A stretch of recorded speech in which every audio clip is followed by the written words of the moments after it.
I am Matthew Kofi Waldren. I am one of the conductors at Opera Holland Park, and I'm with very good friends of mine and colleagues, Lada Valešová, who is the young artist and associate conductor on Eugene Onegin this season, and with Dane, who was the conductor for Eugene Onegin this summer, who was opening the season, and I was meant to be doing Rehearsal, but we're not. We're all at home in our respective apartments and houses. Looking forward to teaching you all today. Looking forward to talking to you all today and teaching some of you today. Shall we kick off with what to demystify conducting a bit, maybe, in this session, and explain a bit what it's about, and what is that person in front of the orchestra, in front of those musicians doing, waving their arms around? What does it all mean? So maybe we'll kick off with the biggest question we're probably asked and most frequently, is what is a conductor and what does a conductor do? Does anyone want to kick off? I think a conductor is the conduit between the composer and the orchestra and the audience. And so it's a conductor's job to look at the score that the composer has written, how fast is fast, how soft is soft, how loud is loud, is that note short, is that note long, informed by the composer's own life, by what the composer wrote, by other stuff that was written at the time, by the composer's contemporaries and what was happening in the general world at the time. Using all that information, we imagine a very vivid picture of the piece. And the most important part is that we convey it through our gesture to the musicians. That's it. I think it's absolutely a fantastic, succinct discussion of answer of what it is that we do. We absolutely need to be able to hear that music in our head, don't we? But we need to be able to show that physically and silently to the orchestra. But we need to be able to imagine that sound, but physicalize that sound, so that the orchestra understand what our gesture means in terms of sound as well. Yes, and also, interesting question would be, when did the need for conductor arise for the first time? When did we start needing conductors? And of course, that comes from the times when the orchestra grew so much bigger, which was Beethoven's time predominantly, that it needed somebody to take care of all the varied sections and basically organize the music so that everybody could correspond to each other. So that is an important thing, isn't it? We are there as well to keep the music going together and in the tempo that we establish. And I think yet another layer is added, of course, in opera, when we have to be the conduit, as Dane said, between the singers and the pit and all the various sections of the theatre and the drama which is going on.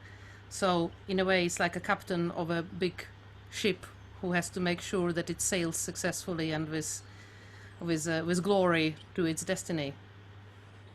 So the conductor has the entire piece in their head, the architecture of the piece, but also has all the minute detail as well.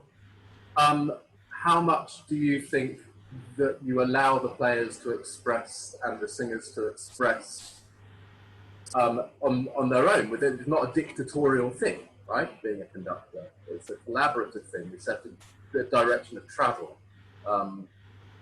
That's something that's changed over time as well.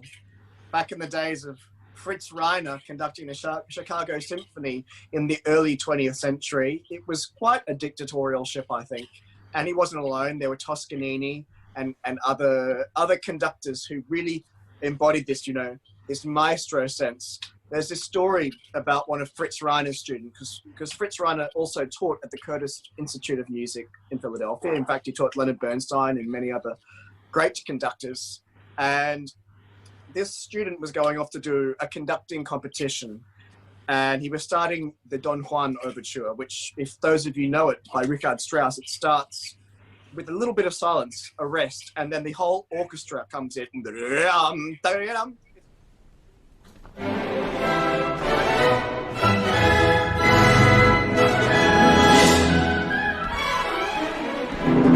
very hard overture at the start, and every violin player has it in their excerpts when they're learning it.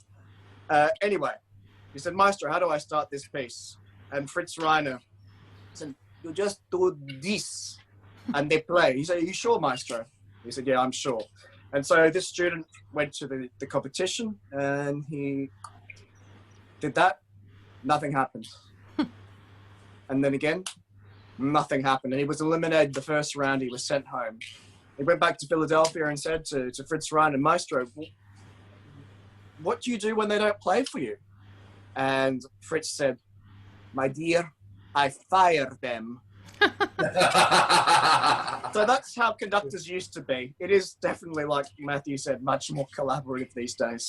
Yeah, I think that's a good thing, isn't it? I mean, we have to be clear as conductors what it is that we want to achieve, I think. But you have to trust your musicians that you're with. I mean, collectively and many individually have a far greater knowledge than we do, you know, particularly as young conductors as well. And the orchestra and the singers in front of us have got this huge knowledge. And so you have to rely on this stylistic knowledge, you know, obviously on their instruments, they're experts, and we may not be. And so that's really important, I think, to bring the musicians with you, but to be very clear in the musical ideas that you want to express. And also allowing, for example, in opera particularly, allowing and giving that space to the singer to be unique individual selves, with their, of course, they are by their voices, by their personalities, but also by their interpretation of the piece, and finding that, I wouldn't call it a compromise, it should be a union of my idea and the idea of the singer, and then with the orchestra, so that the balance is correct, you know, that they can be actually the more expressive. I think that's yet another side of being a conductor. Working with singers is I think a little bit different, if you agree with me, than a symphonic conducting. Yeah, like it's like a creative act taking place on the night, even more than when you have a symphony orchestra who largely you've rehearsed together. Of course there's room for different solos within the orchestra to take a different shape every night, and there's room for spontaneity. But one reason why opera is such a ball to conduct is because it's so dangerous. You never quite know what's going to happen. And you Absolutely. have to be ready for anything. You know, if the soprano's up the back of the stage, hanging upside down of some scaffolding, having to sing some rapid high passage, you just have to be right there with her and just know that anything can happen. There's just so many elements. I think it brings us onto a question that really of what is there a difference between symphonic conducting and opera conducting? I think that's a great point, because we have the staging, which we have to take into account. I think breath is incredibly important for the conductors when we're dealing with singers, and being able to read the singer's breath and to be engaged with that. And then for the orchestra to understand that you understand the singer's breath. I think that's incredibly important. And like you say, it can change on the night. The singer might not be feeling great one evening, and they're not going to spend an eternity up on that top C, and they're going to come down, and you've just got to be ready for that. So Dane, you do a lot of symphonic conducting. Do you think there is a real difference between symphonic conducting and opera conducting? The basic principles are the same.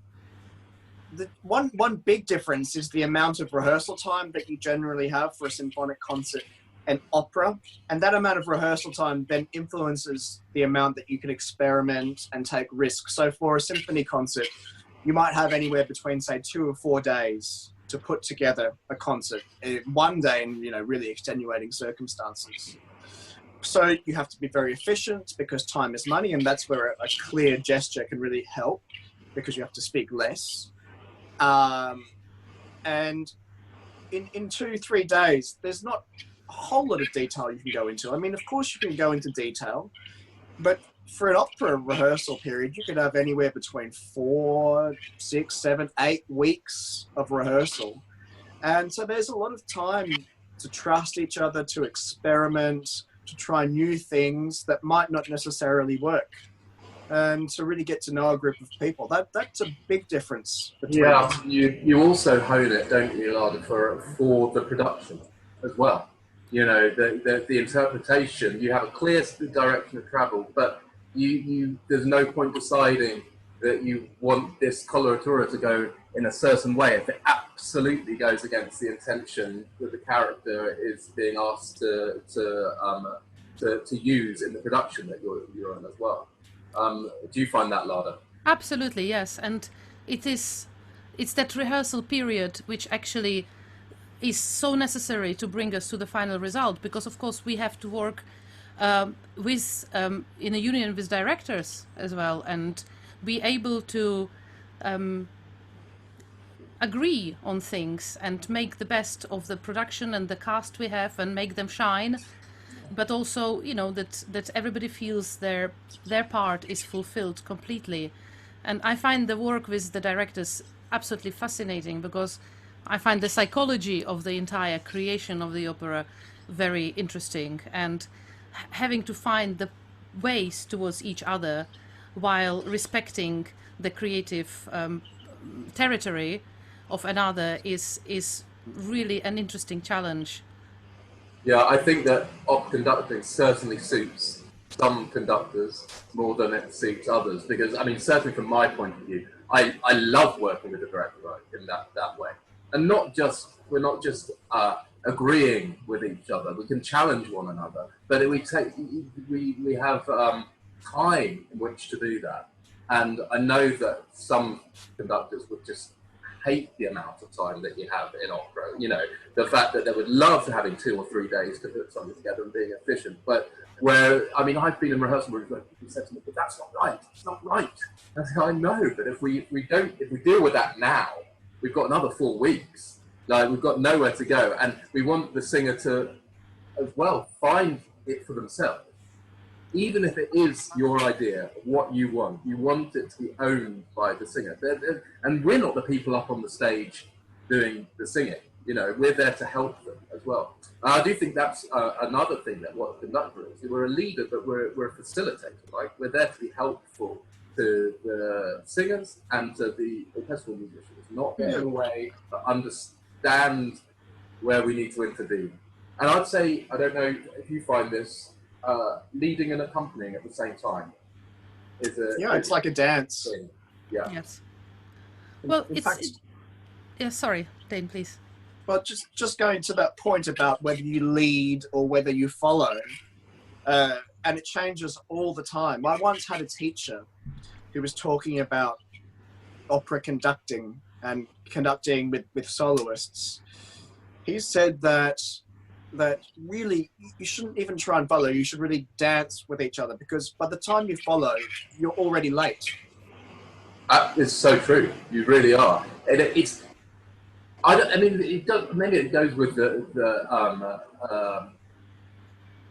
conducting. It's like to be a conductor, the conductor of electricity. You know, you're sending something out and you're receiving something back, but you're always an instant ahead, because you have to send out something, but then you have to respond in the millisecond to what's coming back.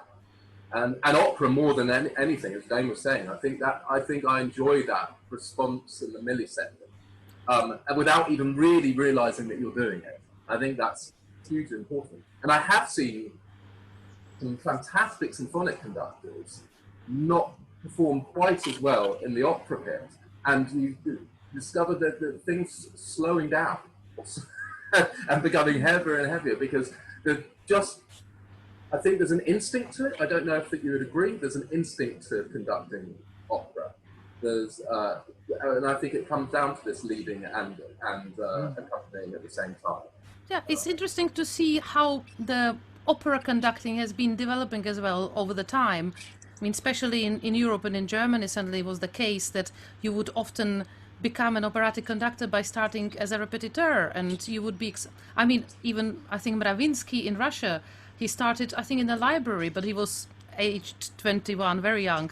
And then he really worked his way through every step which is there in the opera theatre, until he, as his teacher said, he earned the honor of being in the pit in front of the orchestra. which took, in his case, quite a few years, but again, he was so young that it didn't matter. But the path to the operatic conducting often in Middle Europe led through being a repetiteur with the conducting duties. And that's your path, Lada, right? Well, more or less it is, yes. Coaching and working with singers and being in rehearsals as a language coach and repetiteur. That's we can say that is my background for sure. But I see now that more and more, the path is not. It's not necessary to be a repetiteur for many years. You know, the things are changing. Business is changing. Well, I hope not, because I wasn't, and I don't think Dane was. No. So yeah, but it's an interesting thing. I mean, maybe just talk a little bit about exactly. Yes, how we ended up here. Lada, you're a pianist, you're a coach, but what drew you towards singers and then into opera? Well, it's all the years I spent in rehearsals on various productions and working with conductors and directors, and often with conductors going through the score before and playing through it and giving various, ideas and the traditional way to do them.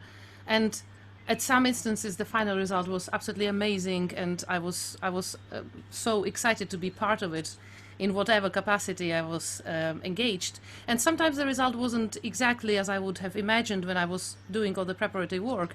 And then I would feel a little grumble, and I would just think, how comes everything's been shown, and how comes it's not how I imagine it? So did you get the desire to put your money where your mouth was? Well, at some point I realized, looking at myself from the side, that I'm grumbling a bit too much. And I told myself, well, if you don't like it, then give it a go yourself, and then you'll see if you can do it or not, the way you like it. This is fascinating, because that's exactly not exactly my journey. My journey came from the other side. I was a singer on stage.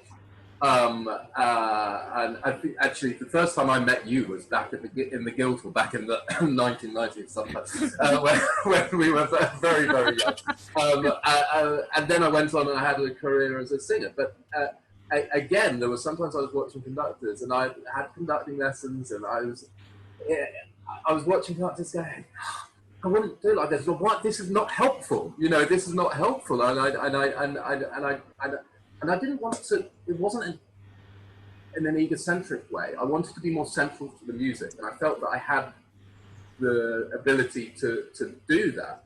And again, I think I annoyed my wife so much with the "this isn't what I should be doing with my life" spiel, that she said, "Well, just go and do it then, and then see if you can do it."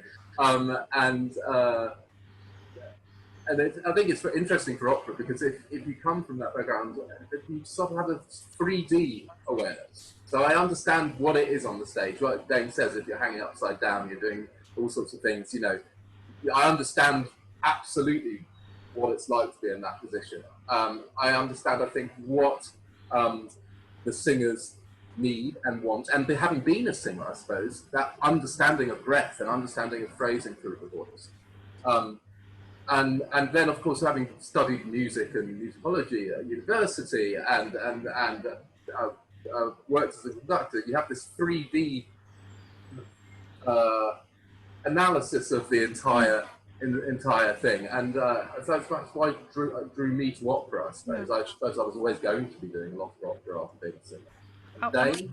I would just say one last thing before coming back to Dane, is that the other day I was just thinking, what is it that brought me to this point? And I thought of a writer. When a writer is ready, is when they feel they are ready. They need to have some stories to say, have some experiences from.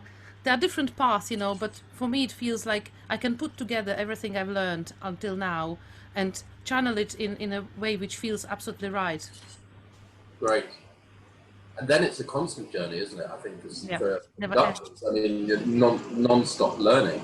I mean, every time I pick up a baton with an orchestra or singers or wherever, I feel like I'm learning, and I think it will be a life's work to sort of hone a sort of craft, won't it? To figure out that you really do know what you're doing. Dane, what was your journey? Well, I decided pretty early on that conducting is what I really wanted to do. So I did start off as a pianist, actually, and started my undergraduate as a pianist. But I happened to come along in Australia at a time when the government was investing a lot of money in conductor training. And so what was then called Symphony Australia had this masterclass program where you got to spend a week or 2 weeks at a time with the various professional orchestras around the country under the guidance of their visiting conductors. And as a result of that, I got a lot of exposure to orchestras, to very good orchestras very early on. Maybe orchestras that were far above my conducting ability at the time. But what it did give you was immediate feedback when your gesture was inadequate. Mm-hmm. Because they're so sensitive and you knew it was your fault immediately. And so then I went and did my postgraduate study at the Juilliard School in New York. And I came to England to do the junior fellowship in conducting at the Northern College of Music, and have stayed here ever since.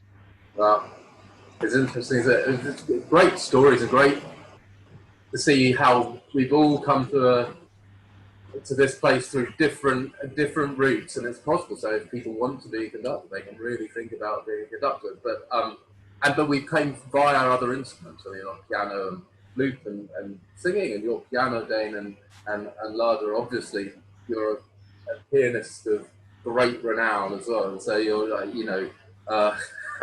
are you a singer as well, Lada? Then I used to have quite a few singing lessons when I was younger. Yeah, I definitely think I have a part of my soul is singer soul. I must say that Royal Northern, is it where you did your fellowship? Yes. Then yes, this year I've been very lucky that I had an opportunity to be on their continuous professional development course, and they've been wonderful with that, allowing me to actually continue my professional life fully, but having a ability to go and have lessons there and attend some master classes. So, it's been really helpful to have some.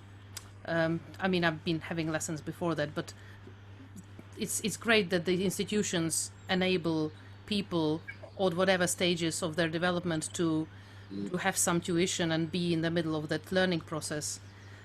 And I think without that and without the opportunities, I mean, nothing really happens for anyone. Yeah, because I think that's a really important point about learning conducting, is that we cannot practice conducting really unless we have our instruments. So a pianist has a piano, and a violinist has a violin, and a singer has his or her own voice.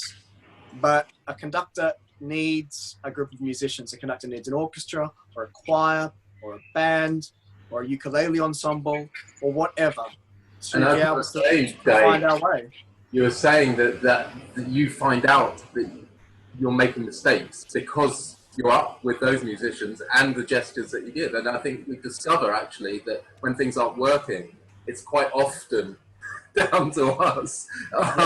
And more often than not, it's down to us.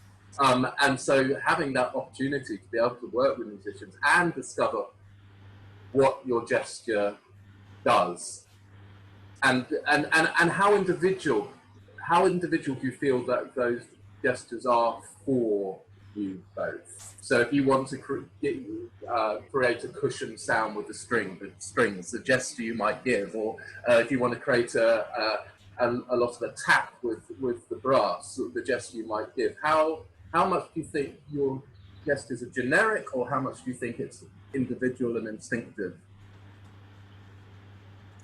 I think there is a basic grammar of conducting that everybody sort of has to have. These are basic road signs, which is the beat patterns, 4, 3, 2. Then everything else is pretty instinctive, and people often think that conducting is some sort of codified thing where this gesture means you play this note, this gesture means you play this note, or whatever. But it has to be something that is instinctive to you to convey a sound, but that is understood without any thought by the musician. So if you were on the street and someone did this to you, you would know without even thinking about it what it means. And so conducting is finding those gestures to express sound that are understood like that. Absolutely. And having the fluency to be able to do it. Yeah.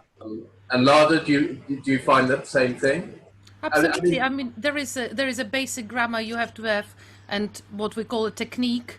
You know, it's some people are incredible technicians, you know, and they have all the vocabulary. Some people come from different backgrounds, and then you know, we can name quite a few famous names who, you know, if you watch them, you just think, just watching them, it's absolutely unclear how can anybody follow that. But you listen to the sound and the orchestra response, and it's absolutely amazing. I mean, So, you might put some clips in, right? So yes. we were chatting the other day, weren't we? You were talking about Ashkenazi, weren't you? Yeah, well, he's an incredible musician, and he's just so loved by the orchestras. And if you are present in his performances, you can see exactly how that happens.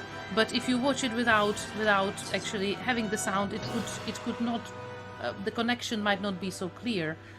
And I think, as Dane said, it's a very organic thing. We are all physically very different as well as people, and so even if I'm taught by the same teacher like Dane to show the warmth of the strings in certain gesture, I bet you that neither him or I will look anything like each other.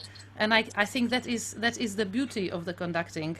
And It's absolutely. Remember, two conductors will necessarily stand up in front of the same group of musicians and create entirely different sounds from It's those. the beauty of conducting teaching as well. Some teachers are very insistent that you be just like them, you look just like them, you do this just the same as me.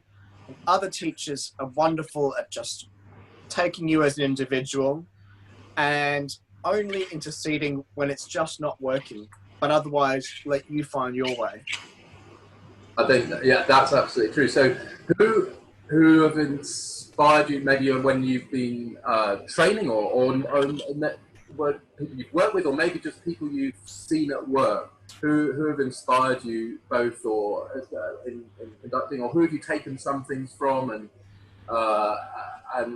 who, you know, we won't talk about who you haven't taken things from, but you know, yeah, who have you taken ideas from, what you learned from different people?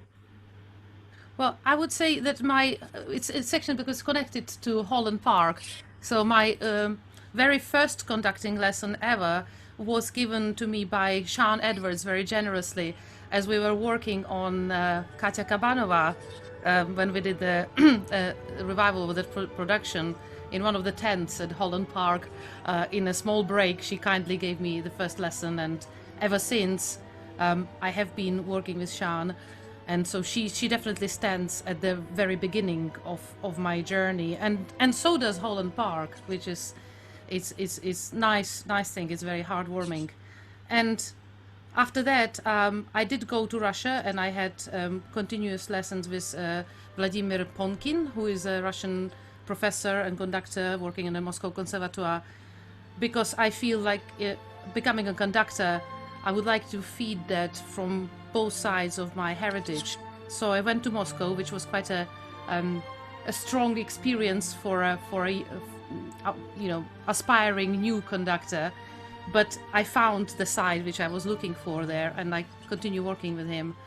And in Prague, I work with Miriam Nemtsova. She's a head of conservatoire conducting department there. And again, for example, when I was preparing Janufa, I wasn't conducting that, but also I did some duties there at the Royal Opera House.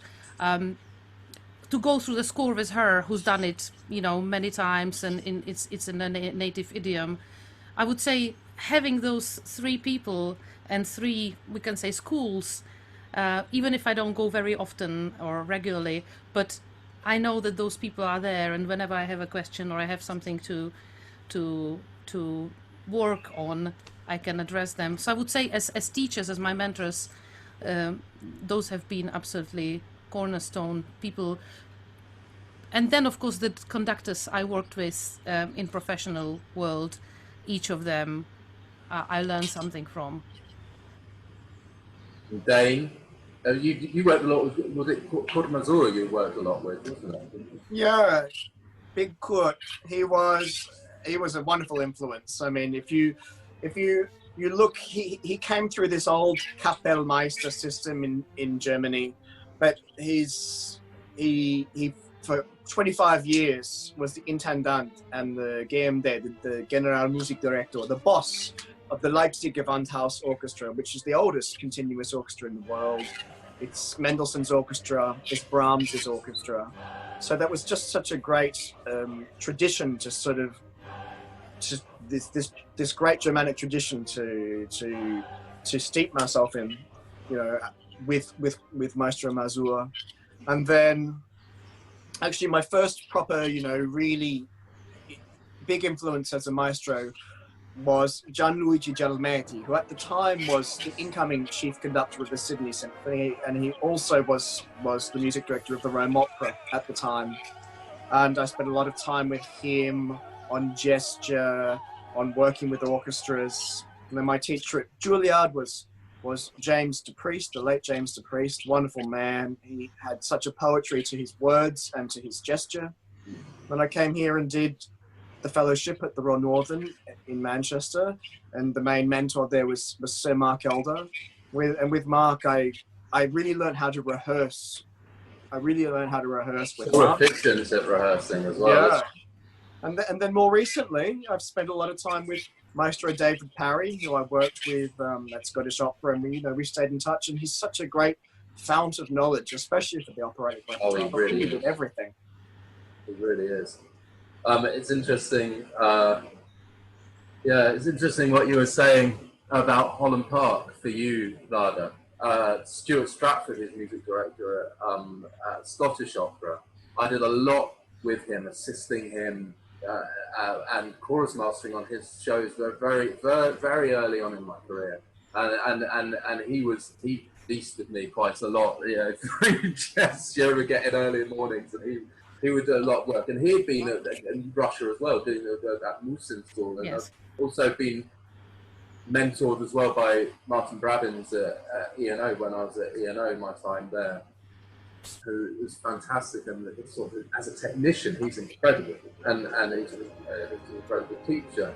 And the precision of what he does, but how he also shows the sound of his gesture. I think that's incredibly important. And Mark Wigglesworth was another a big influence on me. He was a fantastic mentor to me, and very, very different. But Mark is full of useful ideas and integrity and passion and principle, and he talks a lot about head and heart, the balance of head and heart. Yeah. Which, as a conductor, if we're talking about what is a conductor, what are you doing in the end, having that balance between head and heart and what we do is so important. We need to be able to show clearly what we want to show, but we can't just be head. It's funny, Gelmetti used to say the same thing, always, warm heart, cold head.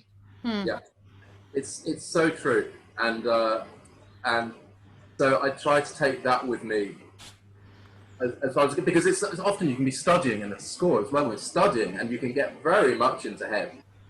Yes. And I think actually the beauty of rehearsing as well in having such a long rehearsal period in opera is that we have time to really find that balance between head and heart. Yes. And I think speaking to that point, to free up your heart and your head at the same time is when our gestural vocabulary is very instinctive. Absolutely. Because when you start off conducting, you're just thinking about putting the right beats in the right place, and it takes a lot of physical, intellectual energy. So then these don't work so well, and this doesn't work as well. And so it's a long journey, probably a lifelong journey to get comfortable. I mean, one thing we haven't talked about, actually, and you just gestured it there very clearly, may I say, Dane, your gesture there was fabulous. But ears, I mean, conductors have to have great ears, and internal ear, actually imagining it as well, but an ear to be able to respond to what's going on around them instinctively. But this isn't just instinctive, it's trained over a long time, right? Yeah. Yes. Yeah. The ears are really predominant, I think, in all of this as a control and reflector, and being able then to make changes as you proceed. You know, as a Bonkin always says, gather it all with your ears. Gather it all with your ears. Keep your ears open. Then you gather it in, and then you can, you know, the experience comes, but the ears need to be open, and you can gather the orchestra under you. Yeah. Because that's what we do in a performance, but especially in a rehearsal, isn't it? We have to be able to receive and to transmit at the same time. And then we have this ideal picture of whatever we think the piece should sound like. And we're constantly comparing what we're hearing to what is in our heads, and use our gesture to try and affect ways of bringing those two pictures closer together, while still being open to the possibility that a player or a singer might offer something better. Oh, absolutely, and often they do, and that's exciting, isn't it? I think what conductors in rehearsal, and then of course we have music staff and assistant conductors, and we've been assistant conductors and music staff, and they're integral as well. You know, somebody at the back of the hall who can tell you really what something sounds like at the back of the hall, and know we really need more staccato there from the strings, which is that's plucked when they're plucking the string, or you know. But you also see some conductors, generally the conductors have been working for years and years, who just know now. And they barely use their music stuff, and barely use it. And I sit there in a rehearsal in absolute awe, going, "Oh my God, they're sponsored literally everything." You know? Yes. Thing. So I think, you know, being a conductor is a lifelong journey and learning curve.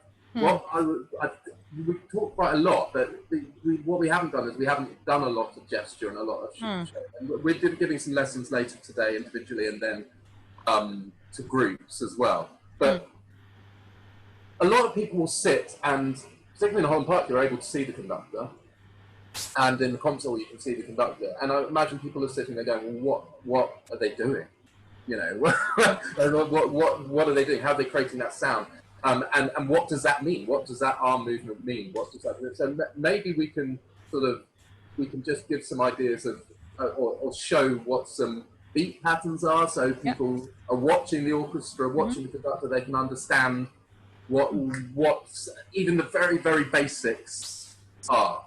I would just say maybe also, before we do that, is Mark Wigglesworth's book, The Silent Musician. You know, if it's written in such a way that it gives a great idea about what is it that we do, but also it reads itself. So if somebody has that question, a burning desire to have that answered in a more profound way, and have time to read the book, The Silent Musician by Mark Wigglesworth is a brilliant book to Professionals can read it too.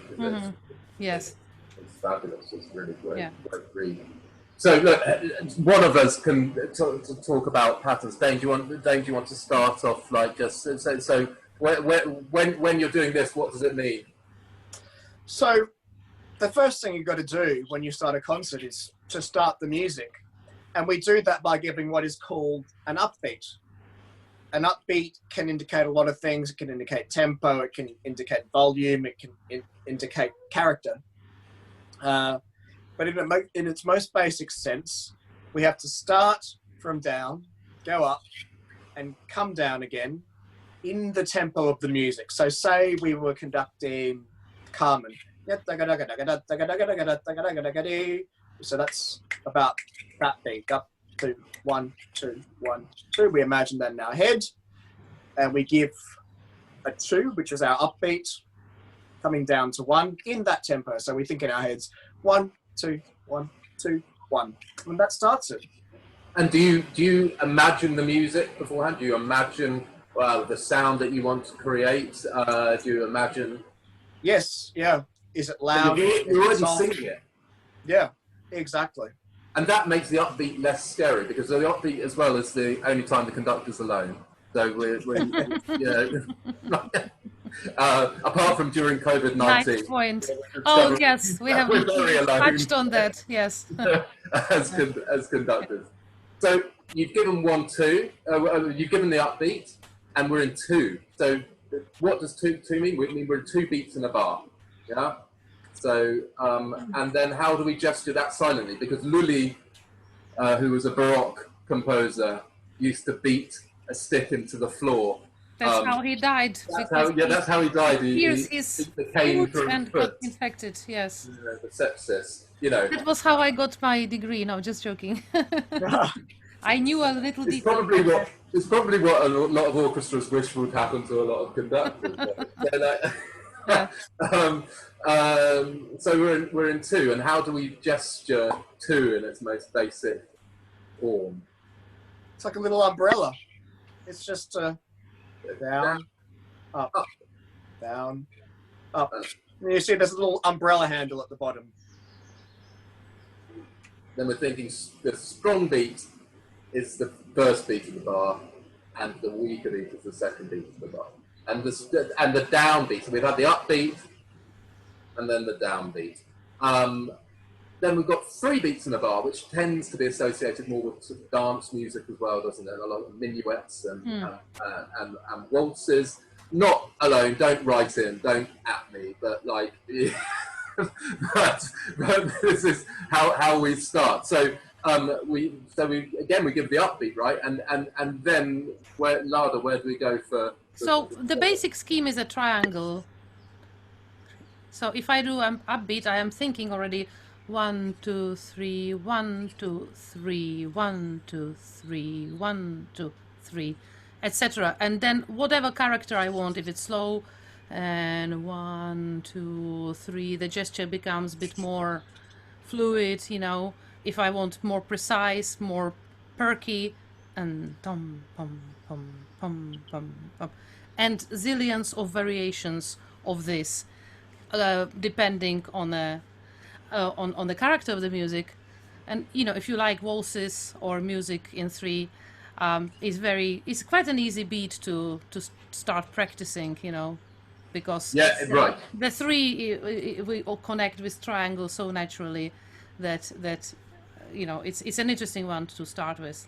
And they call, I think if you were thinking of triangle for 3, I think the old ABRSM thing would have been like the sailing boat for 4, wouldn't it? You know, so that you have you have the triangle, but you have the triangle plus, so that you would be going down, across, up. Oh, I've got to keep in my camera lens. Yes. And this is where we're talking about physicalities. You know, I'm very willowy.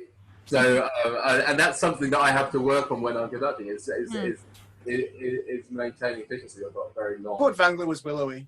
Yeah, it's a wonderful thing. I tell you, for opera, it's a marvelous thing because it feels sometimes. I mean, you're going from this to embracing almost the entire orchestra and stage within your gesture. So we've had down, up, we've had triangle, and we've had sailing boat. And if you see those 3 gestures, you'll hopefully understand a little bit more about what we are doing. But that's our basic beat patterns, and then we shape. And there are all sorts of schools, as Lada and Dane have been saying. We've got the circles, and we've got might want to really be very precise and show something incredibly clearly and perkily.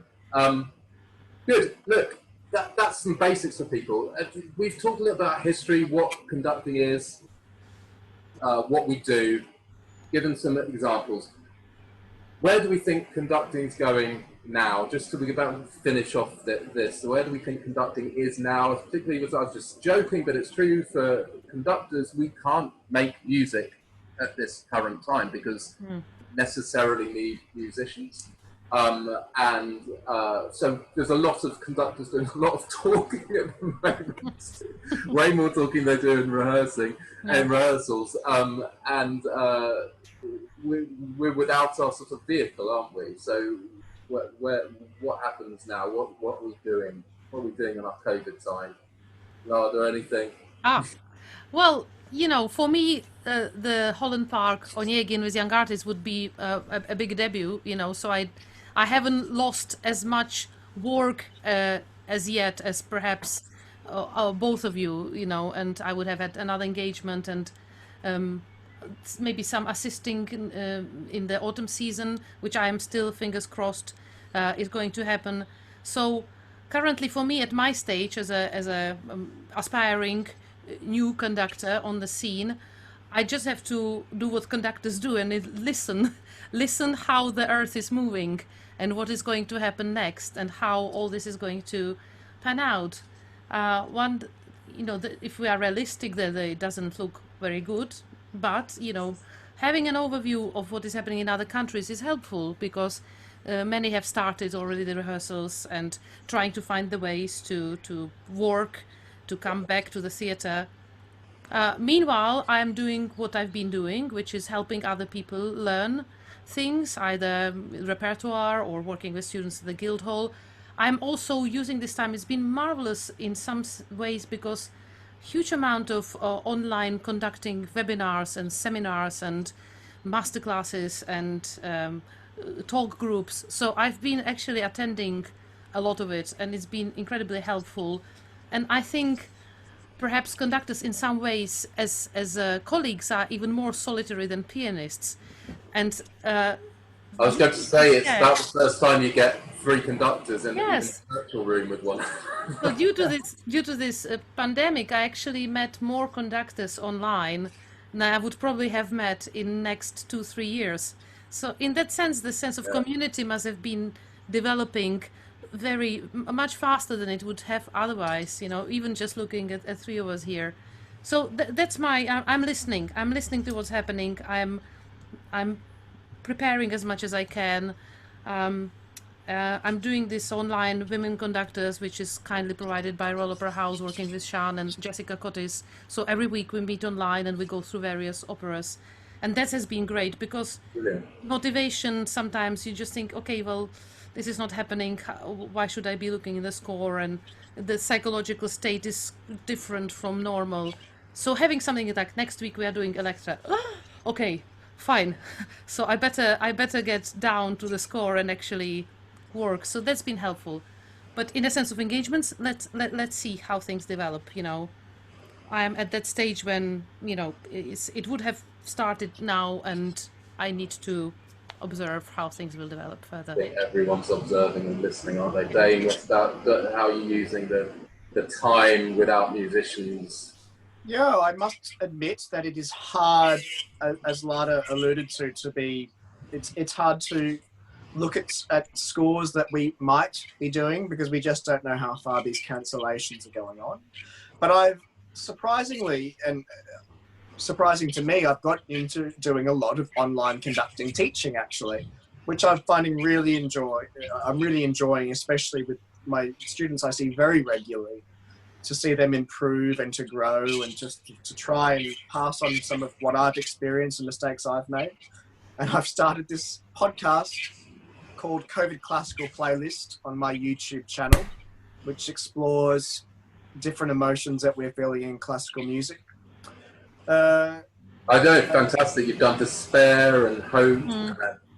You put a Twitter out for Anger, was it? Is Anger coming in? I think that was Sam Saka was suggesting Anger. I don't know. Yeah, that's right. That's right. And we just chat to different musical friends, and we link it to little explanations of the music, of the music, link it to the emotion, and we can put a link in anyway. In the you put the link in. I mean, absolutely. We've got. We're going to send people your way. I think we've all run around. I mean, I think this goes for everybody in life, right? Everyone's been running at 100 miles an hour. And suddenly, we've probably all been, especially as traveling musicians, I'd love to have a bit more time at home, And we probably didn't want it quite like this. But I have to say, it's an even interesting thing, like taking this time away. I have to say, I have days where I absolutely, the sadness this morning for me of just suddenly this need to be in a rehearsal room, to be with other musicians making music and thinking, oh God, I can't do that and I'm not going to do that for however long. That's very hard when it's something so intrinsic to your being, I think. As for most musicians or all musicians, it is.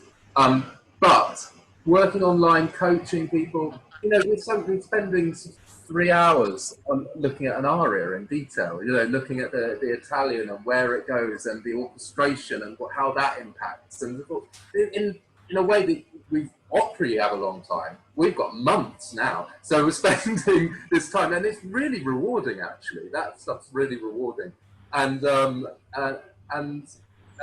teaching and coaching, and I think, you know, I think we're all looking forward to getting back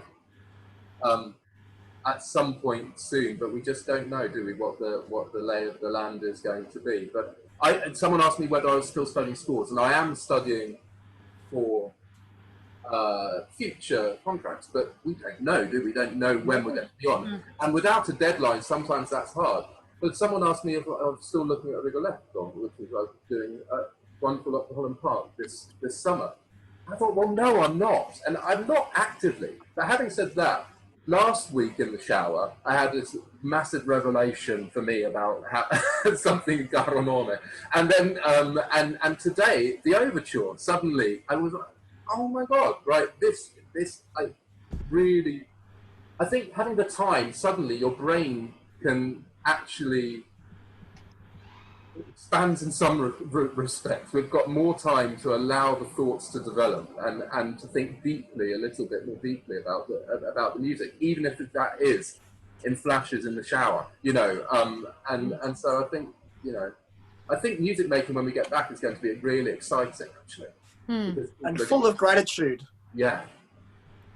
Everybody, players, conductors, audience. I was just thinking of our audiences the other day. I just thought, you know, thank God for them, you know, and grateful for their continuing attention and coming and supporting. I can't remember what brought me. Yes, there was a little discussion in media of you know, Britain's Got Talent, you know, and what you bring on that kind of a show and what kind of audience is in there. And I just thought how lovely our audience is and how knowledgeable and how much they know. And I'm sure they are missing us, and we are definitely missing them very much. Oh, yeah. Absolutely. Can't wait to get back to it. Well, look, guys, I think we've probably used up our allotted time this morning. Yes. I think we should remind everybody there's loads of things later today. Later today, Lada is giving an amazing masterclass. We've got our lessons. You can go and sing the model of a modern major general with Richard Harker. There are question and answers with directors and question and answers with singers as well. So, you know. And the picture painting masterclass with Rosie, which is wonderful for kids. Steve Elias is off, I think, warming up, limbering up to give some dance lessons as well. So look, enjoy the rest of the day, everybody, on the open day. Dane, Lada, it's been an absolute pleasure speaking to you. Thank you, Matt. I hope to see you, well, not in the flesh, as it were, but like, I hope to see you before too long. Lovely. Bye-bye.